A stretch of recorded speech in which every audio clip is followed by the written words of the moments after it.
북중미 월드컵 우승 후보 두 팀의 대결이 열렸습니다.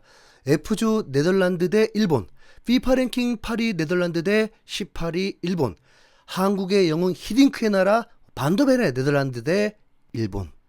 일방적으로 네덜란드를 응원한다는 점 양해 부탁드립니다. 스포츠에서만큼은 일본에게 가위바위보도 치고 싶지 않으니까요. 같은 아시아 팀이라고 해도 잘 풀리는 게 질투나고 견제할 수밖에 없는 나라 일본. 일본은 자칭 우승 후보고요. 네덜란드는 전 세계가 인정하는 우승 후보입니다. 네덜란드의 스쿼드 몸값은 무려 1조 1천억 원. 반다이크, 데용, 각포, 흐라반베르흐, 레인더러스, 반더벤, 챔피언스리그를 주름잡는 선수들로 가득 찬 진짜 우승 후보다운 팀입니다. 4년 전 우승한 아르헨티나에게 8강에서 아쉽게 승부차기로 패배했을 뿐 강팀 중에 강팀입니다. 일본은 트랜스퍼마켓 기준으로 스쿼드 몸값이 4천억 원, 네덜란드의 딱 3분의 1 수준입니다. 쿠보, 우에다, 가마다, 도안, 이토, 유럽리그에서 뛰는 선수들이 많아진 건 맞습니다. 북중미 월드컵 F조는 죽음의 조로 풀립니다. 왜냐하면 네덜란드, 일본, 스웨덴, 튀니지. 네덜란드는 전통의 유럽 강호국, 일본은 아시아에서 나름 최강이라는 팀, 스웨덴은 요케레스와 이삭을 앞세운 무서운 공격력의 팀, 튀니지는 아프리카의 복병. 어느 한 팀도 쉽지 않은 구성입니다.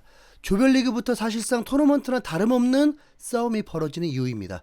그리고 왜 이 경기에 대한민국 팬들도 관심을 가져야 하냐면 우리 한국이 A조에 있기 때문입니다. 한국이 A조 2위로 32강에 진출하면 32강을 뚫었을 때 16강에서 F조 1위를 만날 가능성이 있습니다. F조 1위 유력 후보가 바로 네덜란드죠. 만약 이변이 생겨서 일본이 F조 1위를 차지하게 된다면 16강 한일전이라는 빅매치가 성사될 수도 있고요. 한국의 조 1위하고 일본이 3위를 하게 되면 이 경우에도 32강에서 만날 수 있습니다. 한국이 2위를 해서는 안 되는 이유가 바로 16강에서 네덜란드와 붙을 수 있기 때문입니다.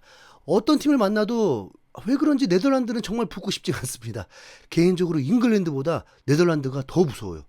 일본이 강하다 하는데 그 근거로 항상 나오는 게 평가전 성적입니다. 지난해 10월 브라질을 3대2로 이기고 올해 3월 스코틀랜드를 1대0, 잉글랜드를 1대0으로 꺾었다고요. 그러면서 언론들이 난리가 난 겁니다. 근데 저는 여기서 한번 짚고 싶습니다. 현역 최고의 선수들이 각 소속팀에서 시즌 막판 중요한 경기들을 치르고 있는 중에 A매치가 잡힌 겁니다. 그들이 과연 진심을 다했을까요? 브라질전을 보세요. 브라질은 2대0으로 앞서고 있다가 선수 교체하고 배려하다가 역전을 허용한 겁니다. 이미 이긴 경기라고 방심했던 거죠. 그게 일본의 실력입니까? 잉글랜드전은 더 노골적이었어요. 베스트 멤버가 아니었습니다. 상징적으로 잉글랜드 에이스 케인이 경미한 부상이라는 이유로 빠졌습니다. 근데 생각해보세요. 정말 중요한 경기였다면 케인이 빠졌겠습니까? 케인이 한 시즌에 48골을 넣은 선수입니다. 그 선수가 경미한 부상에 결장했다는 건 그 경기의 무게가 어느 정도였는지를 말해주는 겁니다. 그 사이에 대한민국은 완전히 기죽어 있었습니다. 겨우 체코 이긴 거지만 대한민국도 강하다는 거 적극적으로 홍보해 봅니다. 일본이 약하다는 건 절대 아닙니다. 하지만 최고의 팀들이 풀파워를 갖추면 일본은 그냥 도전하는 팀일 뿐입니다. 다크호스 거기까지입니다. 스스로 우승 후보라고 외치는 건 일본 팬들만의 이야기입니다. 그런데 오늘 이 경기 양팀 모두 풀파워를 장착하고 나온 건 아닙니다. 네덜란드는 공격의 핵심 사비 시몬스가 심각한 무릎 부상으로 최종 낙마했고 팀보도 부상으로 빠졌습니다. 데용과 멤피스 데파이도 컨디션 문제를 안고 출전하는 상황입니다. 그래도 네덜란드입니다. 일본은 더 충격적입니다. 에이스 미토마가 햄스트링으로 명단에서 없고 미나미노는 전방 십자인대 파열로 시즌 아웃, 그리고 이 팀의 주장 엔도 와타루마저 발목 부상으로 최종 낙마하면서 대표팀 은퇴까지 선언했습니다. 동료들에게 작별 인사도 없이 그냥 조용히 짐을 싸서 떠난 엔도. 우승을 외치던 팀 치고는 시작부터 참 어수선합니다. 이 경기가 열린 곳은 94,000명을 수용하는 달라스 스타디움입니다. 이번 대회에서 가장 많은 9경기를 개최하는 메인 경기장이자 준결승도 이곳에서 열립니다. 빅매치인 만큼 경기장은 빈자리 하나 없이 가득 찼습니다. 일본은 2022년 카타르 월드컵에서 스페인과 독일을 잡아낸 팀입니다. 그래서 이변을 완전히 배제할 수는 없습니다. 양팀 선발 라인업입니다. 네덜란드는 4-3-3, 골키퍼 페르브르연, 수비는 둠프리스, 베네케, 반다이크, 반더벤, 미드필더는 흐라벤베르, 레인더러스, 데용, 공격은 각포, 말런, 서머빌. 일본은 3-4-3으로 골키퍼 스즈키, 수비에 이토, 다니구치, 와타나베, 미드필더 도안, 나카무라, 카마다, 사노, 공격 마에다, 우에다, 쿠보. 네. 전반전은 양팀 0-0이었습니다. 기대 득점값이 네덜란드가 0.34, 일본은 0.15. 새벽 5시에 열린 경기인데 골이 안 나옵니다. 네. 슈팅이 4-3. 네덜란드가 점유율이 70%였습니다.